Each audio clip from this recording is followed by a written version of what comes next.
D'or et de jungle de Jean-Christophe Ruffin, lu par l'auteur. Le vent était tombé, la fumée montait droit dans le ciel californien et semblait se fondre dans la Voie lactée au milieu d'une infinité d'étoiles. Ronald leva les yeux et en cet instant se recommanda à celle qui, parmi toutes les autres, dirigeait son destin, car c'était le moment. Tu m'as demandé ce que je pense, je te l'ai dit en toute amitié, comme en bon vieux temps.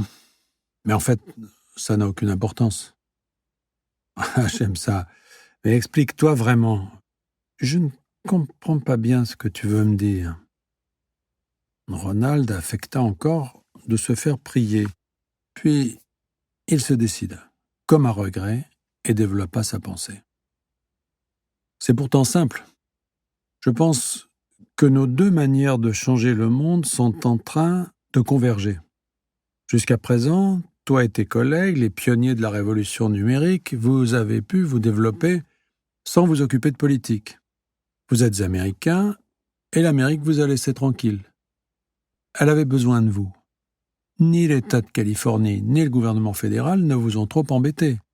Ils vous ont permis de patauger librement dans l'eau, tels des marcassins dans un marigot, et le monde entier a applaudi à chacune de vos trouvailles. Ouais, on peut dire ça, concéda Marvin, sans pouvoir cacher qu'il n'aimait pas trop être comparé à un cochon dans une souille. Et alors ? À mon opinion est qu'aujourd'hui, ce n'est plus le cas, et cela le sera encore moins demain. Vous étiez hors de l'histoire, à l'abri, dans votre monde. Maintenant, vous allez être obligé d'y entrer et de vous battre. Tu parles des taxes qui veulent nous faire payer. D'abord, mais ce n'est pas le plus important. Pourtant, c'est déjà un vrai sujet. Pas plus tard que lundi dernier, notre DG a dû batailler avec une commission sénatoriale. Ces imbéciles de démocrates ne savent faire que ça, dépenser et taxer. Ils emboîtent le pas aux Européens et à tous ceux qui veulent leur part du gâteau. Heureusement, ce n'est pas à moi de me coltiner tout ça. Je paie des gens très chers pour traiter les questions de fonctionnement. Tu t'occupes des nouveaux projets, du développement de la boîte, c'est bien ça ? En effet, il n'y a que ça qui m'intéresse.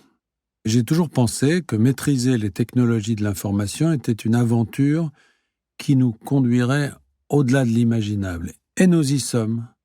Ça devient vertigineux, affreusement complexe et stressant avec la concurrence mondiale dans ces domaines. Mais il n'y a rien de plus excitant. Tu n'imagines pas tous les projets qu'on a dans les cartons. C'est toi qui les conçois ? Impossible. Tout va trop vite. Moi, on me propose des idées, plus elles sont folles, et plus elles m'excitent.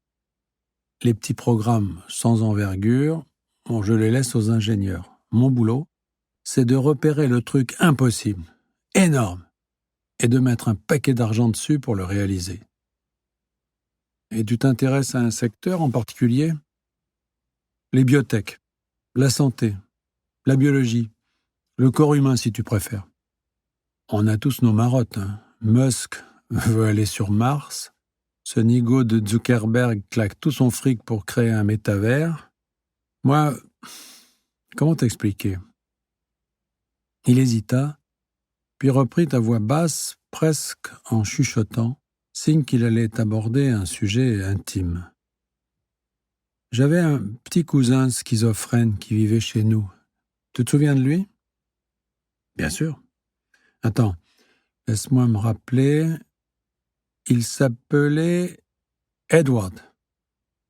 Extraordinaire. Tu ne l'as pas oublié, ça me touche.